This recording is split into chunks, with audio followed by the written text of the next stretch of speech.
Hello, good day. My name is May Kigao Tanilon, and you can call me Maye or Ems. So, I currently live at Zone 2, Lanao, Alubihid, Misamis Oriental, near at Dalagandigan Airport. But originally, my family is from Kibawi, Bukidnon. I am a Roman Catholic by birth, but I converted to Baptist when I was in grade 9. So apparently, when I was 17 years old. So my church is in Alubihid, Misamis Oriental. It is the Alubihid Fundamental Faith Baptist Church. And my course is BS in Accountancy in Xavier University. So my expectation in this subject is that I'm gonna be able to share my experiences and my faith through my classmates and my professor also.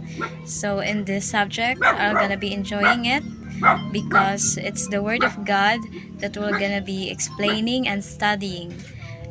My expectation also with the professor is that as I already met him, he is a good professor and is easy to talk with. So it's gonna be a slow flowing, but the connection is there, and I love the way how he teaches the wisdom on and the words of God. So, a thing that I can share about myself in relating to theology and to religion is that I sing at a choir. So, I sing at a church with along with the choir members at my church, which are young peoples. So, I sing in an alto voice range, but clearly I am not a good singer, but I sing wholeheartedly for God and to praise Him. That's all.